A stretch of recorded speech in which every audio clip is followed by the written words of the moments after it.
प्रणाम जय जगन्नाथ मो मातृभाषा चैनल को आपण मानक हार्दिक भाव स्वागत। तो आज आम नाट्यकार विजय मिश्रंकर तट निरंजना नाटक संपर्क में आलोचना करिबा, जहाँकि आमर +3 5th सेमिस्टर एकादश पत्र द्वितीय एकक रही अछि।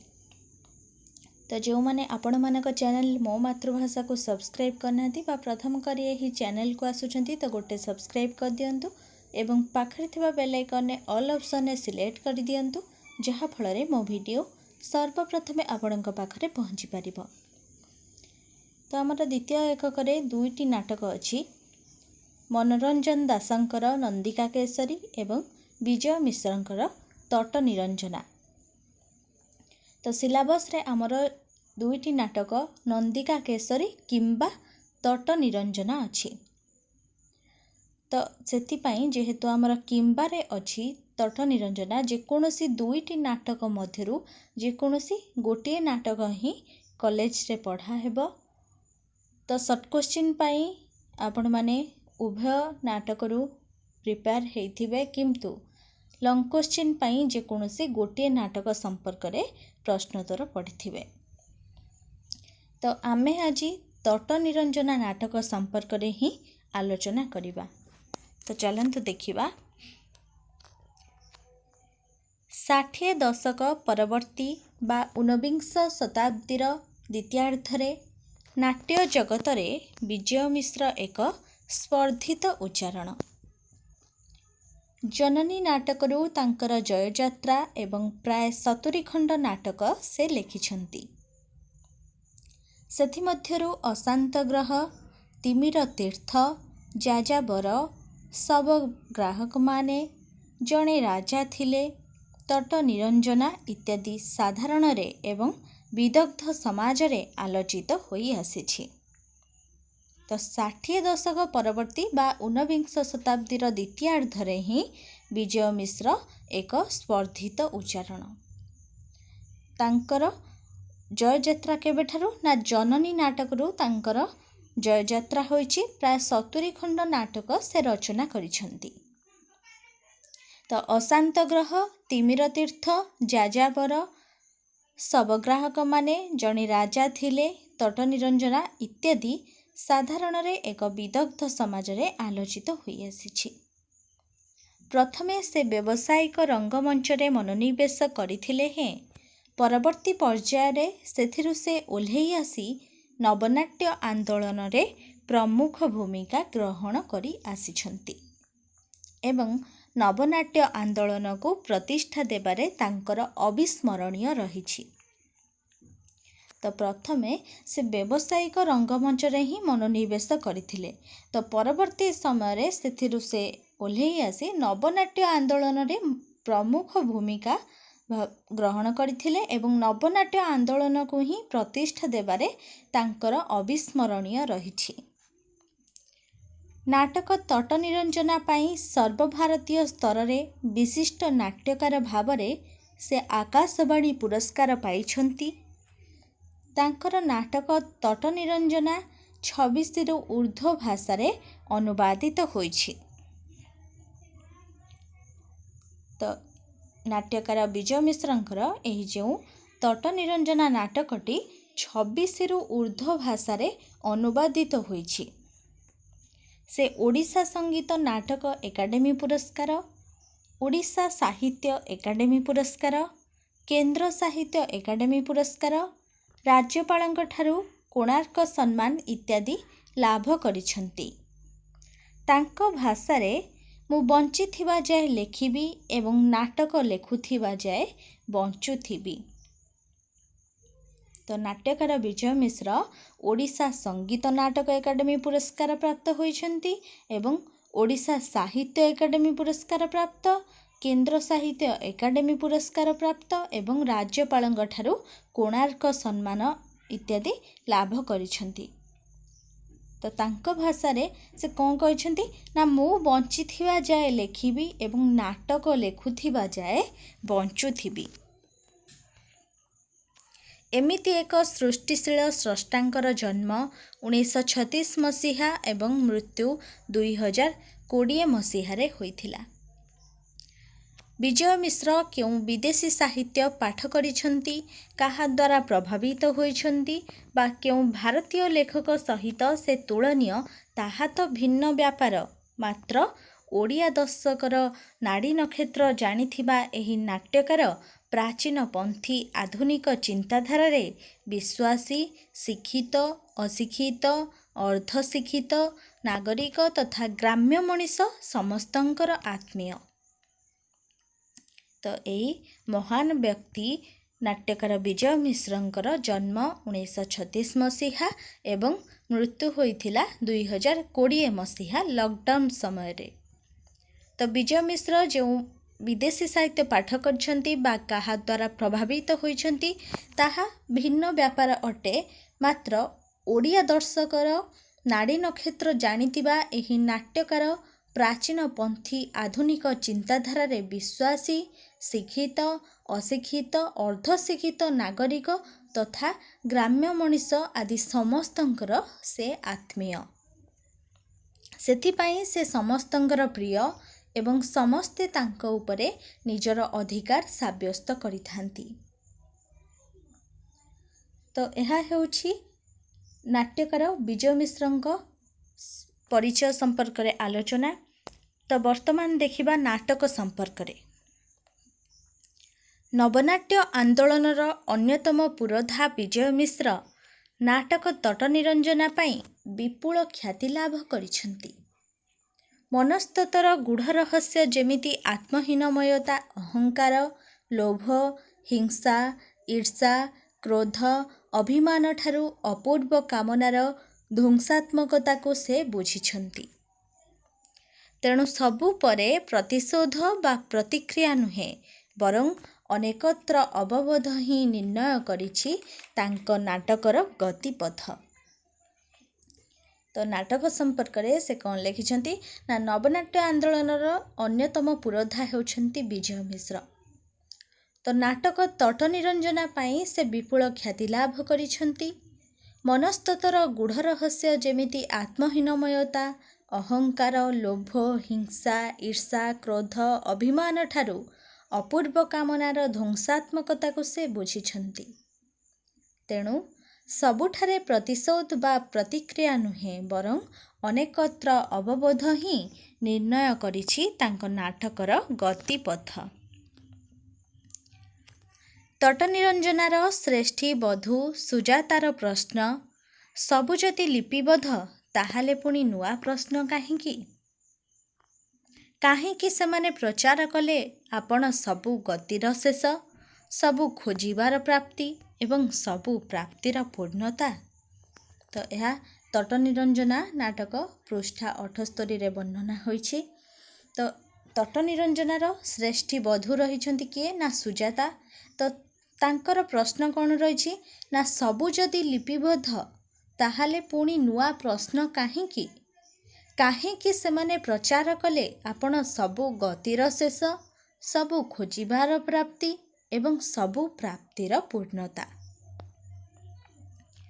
तट निरंजना आदौ ऐतिहासिक, तात्विक किंबा धर्मीय नुहे। बुद्ध, बौद्ध धर्म किंबा हठात इतिहासरू बाहरी आसीथिबा केतेक चरित्र नाटकर ऐतिहासिकता पाई नुहे, बरं वक्तव्य को सुस्पष्ट करुछंती। कौनसी एक वर्षाकांत संध्या अतिक्रांत होई वनभूमि ज्योत्स्नाप्लावित हेबा परे भिक्षुणी इच्छामती को नहीं गला एक अद्भुत अस्थिरता। तो तट निरंजना आदौ ऐतिहासिक नुहे किंबा तात्विक नुहे किंबा धर्मीय नुहे। यह हेउछि बुद्ध, बौद्ध धर्म किंबा हठात इतिहासरू बाहरी आसीथिबा केतेक चरित्र नाटकर ऐतिहासिकता पाई नुहे, बरं वक्तव्य को सुस्पष्ट करुछंती। तो वर्षाकांत संध्या अतिक्रांत होई वनभूमि ज्योत्स्नाप्लावित हेबा परे भिक्षुणी इच्छामती को नहीं गला एक अद्भुत अस्थिरता। ଅଜସ୍ର ଅସମାଧିତ ପ୍ରଶ୍ନ ଓ ବ୍ୟାକୁଳ ବିକ୍ଷୁବ୍ଧ ଆକାଂକ୍ଷା। ସାଥୀ ଭିକ୍ଷୁ ନୀଳଲୋହିତ ସେହି ଅଦୃଶ୍ୟ ଫଲ୍ଗୁର ଅବାରିତ ବନ୍ୟାରେ ନେଲା ନିରାଶ୍ରୟ। କିନ୍ତୁ ଭିକ୍ଷୁ ଆନନ୍ଦ ପାଇଁ ଆଉ ପ୍ରଶ୍ନ ନଥିଲା। ସଂଶୟ, ସନ୍ଦେହ, ଦ୍ୱନ୍ଦ୍ୱ ଏସବୁର ଅବକାଶ ମଧ୍ୟ ନଥିଲା। କାରଣ ପ୍ରଭୁ ତଥାଗତ ଶ୍ରେଷ୍ଠ ପ୍ରଶ୍ନର ଉତ୍ତର ଆନନ୍ଦଙ୍କ ପାଇଁ ଦେଇ ସାରିଥିଲେ। ଆଉ ସଂଘ ଅନୁଷ୍ଠାନ ହିସାବରେ ସକଳ ସଂଶୟ ମୋଚନ କରିସାରିଥିଲା। ତ ଯେତେବେଳେ ଇଚ୍ଛାମତୀକୁ ଏକ ବର୍ଷାକାନ୍ତ ସନ୍ଧ୍ୟା ଯେତେବେଳେ ଅତିକ୍ରାନ୍ତ ହୋଇ ବନଭୂମି ଜ୍ୟୋତ୍ସ୍ନାପ୍ଳାବିତ ହେବା ପରେ ଏକ ଅଦ୍ଭୁତ ଅସ୍ଥିରତା ଦେଇଯାଇଛି ଏବଂ ଅଜସ୍ର ଅସମାଧିତ ପ୍ରଶ୍ନ ଓ ବ୍ୟାକୁଳ ବିକ୍ଷୁବ୍ଧ ଆକାଂକ୍ଷା ଦେଇଯାଇଛି, ତ ସାଥୀ ଭିକ୍ଷୁ ନୀଳଲୋହିତ ସେହି ଅଦୃଶ୍ୟ ଫଲ୍ଗୁର ଅବାରିତ ବନ୍ୟାରେ ନେଲା ନିରାଶ୍ରୟ। କିନ୍ତୁ ଭିକ୍ଷୁ ଆନନ୍ଦ ପାଇଁ ଆଉ ପ୍ରଶ୍ନ ନଥିଲା। ସଂଶୟ, ସନ୍ଦେହ, ଦ୍ୱନ୍ଦ୍ୱ ଏସବୁର ଅବକାଶ ମଧ୍ୟ ନଥିଲା। କାରଣ ପ୍ରଭୁ ତଥାଗତ ଶେଷ ପ୍ରଶ୍ନର ଉତ୍ତର ଆନନ୍ଦଙ୍କ ପାଇଁ ଦେଇ ସାରିଥିଲେ। ଆଉ ସଂଘ ଅନୁଷ୍ଠାନ ହିସାବରେ ସକଳ ସଂଶୟ ମୋଚନ କରିସାରିଥିଲା। ତେଣୁ ଇଚ୍ଛାବାଦୀ ତାର ସ୍ୱାଭାବିକ ବା ଦୈବିକ ଶକ୍ତିକୁ ନେଇ ସଂଘରୁ ହେଲା ନିର୍ବାସିତ। ଅପରପକ୍ଷେ ନୀଳଲୋହିତ ଗଲା ନୂତନ ମୂର୍ତ୍ତି, ଉତ୍ତର ଖୋଜିଗଲା ଅନେକ ପୁରୁଣା ପ୍ରଶ୍ନ। ଏଣେ କିନ୍ତୁ ଗୌତମଙ୍କର ହୃଦୟ ନିର୍ବୃତ କଙ୍କଣରେ ସଞ୍ଚାରିତ ହେଲା। ଉତ୍ସାବଳୀର ପ୍ରଶ୍ନାବଳୀ, ତାର ବ୍ୟାକୁଳ ଜିଜ୍ଞାସା। ରକ୍ତମାଂସର ଦେହକୁ ଅସ୍ୱୀକାର ନ କରି ପୃଥିବୀ ସହିତ ସେମାନଙ୍କର ସମୀକରଣର ସୂତ୍ର ଖୋଜିବା ପ୍ରକୃତ ସତ୍ୟସନ୍ଧାନୀ ମନର ଲକ୍ଷଣ। ତେଣୁ ତଥାଗତଙ୍କର ହୃଦୟଙ୍ଗମ ହେଲା, ନା ଆହୁରି ଖୋଜିବାକୁ ହେବ? ଶେଷ ପ୍ରଶ୍ନ ଏଯାବତ୍ ପଚରା ଯାଇନାହିଁ। କାରଣ ନିରଞ୍ଜନା ଏକ ଚିରପ୍ରବହମାନ ଧାରା। ତ ଗୌତମଙ୍କର ହୃଦୟ ଯେତେବେଳେ ନିବୃତ କଙ୍କଣରେ ସଞ୍ଚାରିତ ହେଲା, ତ ଉତ୍ସାବଳୀର ପ୍ରଶ୍ନାବଳୀ, ତାର ବ୍ୟାକୁଳ ଜିଜ୍ଞାସା, ରକ୍ତମାଂସର ଦେହକୁ ଅସ୍ୱୀକାର ନ କରି ପୃଥିବୀ ସହିତ ସେମାନଙ୍କର ସମୀକରଣର ସୂତ୍ର ଖୋଜିବା ପ୍ରକୃତ ସତ୍ୟସନ୍ଧାନୀ ମନର ଲକ୍ଷଣ ଥିଲା। ତେଣୁ ତଥାଗତଙ୍କର ହୃଦୟଙ୍ଗମ ହେଲା, ନା ଆହୁରି ଖୋଜିବାକୁ ହେବ? ଶେଷ ପ୍ରଶ୍ନ ଏଯାବତ୍ ପଚରା ଯାଇନାହିଁ। କାରଣ ନିରଞ୍ଜନା ଏକ ଚିରପ୍ରବହମାନ ଧାରା। ନିତ୍ୟ ଉତ୍ତରଣ ତାର ଅଭିପ୍ସା। ଯେମିତି ସମ୍ପୃକ୍ତ ଚେତନାର ଅନ୍ତ ନାହିଁ, ପ୍ରଶ୍ନର ଶେଷ ନାହିଁ କି ସର୍ବଶେଷ ଉତ୍ତର ନାହିଁ। ତ ନିରଞ୍ଜନା ହେଉଛି ଏକ ଚିରପ୍ରବହମାନ ଧାରା, ଯାହାର କି ନିତ୍ୟ ଉତ୍ତରଣାର୍ଥର ଅଭିପ୍ସା। ଯେମିତି ସମ୍ପୃକ୍ତ ଚେତନାର ଅନ୍ତ ନାହିଁ ସେଠାରେ ଏବଂ ପ୍ରଶ୍ନର ମଧ୍ୟ ଶେଷ ନାହିଁ କି ସର୍ବଶେଷ ଉତ୍ତର ନାହିଁ। ପ୍ରଶ୍ନ ଖୋଜିବାକୁ ପଡ଼େ ନିଜ ନିଜର ସକଳ ଅଶାନ୍ତ ମୁହୂର୍ତ୍ତରେ, ପରିତ୍ୟକ୍ତା ଗୋପା ଓ ଦାମ୍ପତ୍ୟ ଜୀବନର ଛାଇ ଆଲୁଅ ଭିତରେ। ଚାଲିବାର ତେଣୁ ଶେଷ ନାହିଁ କି କାମନା ଓ ଦୁଃଖର ଅନ୍ତ ନାହିଁ। ତ ଏଇ ଯେଉଁ ପ୍ରଶ୍ନର କେବେ ଶେଷ ନାହିଁ ବା ସର୍ବଶେଷ ଉତ୍ତର ନାହିଁ ଏବଂ ପ୍ରଶ୍ନ ଖୋଜିବାକୁ ପଡ଼ିଥାଏ ନିଜ ନିଜର ସକଳ ଅଶାନ୍ତ ମୁହୂର୍ତ୍ତରେ, ପରିତ୍ୟକ୍ତା ଗୋପା ଓ ଦାମ୍ପତ୍ୟ ଜୀବନର ଛାଇ ଆଲୁଅ ଭିତରେ। ଚାଲିବାର ତେଣୁ ଶେଷ ନାହିଁ, କାମନା ଓ ଦୁଃଖର ଅନ୍ତ ନାହିଁ।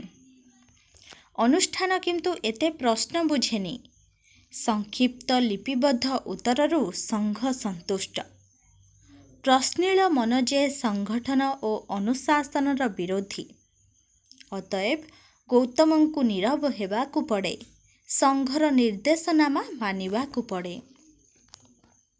ତ ଯେତେବେଳେ କାମନା ଓ ଦୁଃଖର ଅନ୍ତ ନାହିଁ କି ଚାଲିବାର ଶେଷ ନାହିଁ, ତ ଗୋପା ଏବଂ ଦାମ୍ପତ୍ୟ ଜୀବନର ଛାଇ ଆଲୁଅ ଭିତରେ ପ୍ରଶ୍ନଗୁଡ଼ିକ ଖୋଜିବାକୁ ପଡ଼ିଛି, କିନ୍ତୁ ପ୍ରଶ୍ନର ଶେଷ ନାହିଁ କି ସର୍ବଶେଷ ଉତ୍ତର ନାହିଁ। ତ ସେତେବେଳେ ଅନୁଷ୍ଠାନ କିନ୍ତୁ ଏତେ ପ୍ରଶ୍ନ ବୁଝେନି। ସଂକ୍ଷିପ୍ତ ଲିପିବଦ୍ଧ ଉତ୍ତରରୁ ସଂଘ ସନ୍ତୁଷ୍ଟ। ପ୍ରଶ୍ନିଳ ମନ ଯେ ସଂଗଠନ ଓ ଅନୁଶାସନର ବିରୋଧୀ। ଅତଏବ ଗୌତମଙ୍କୁ ନୀରବ ହେବାକୁ ପଡ଼େ। ସଂଘର ନିର୍ଦ୍ଦେଶନାମା ମାନିବାକୁ ପଡ଼େ।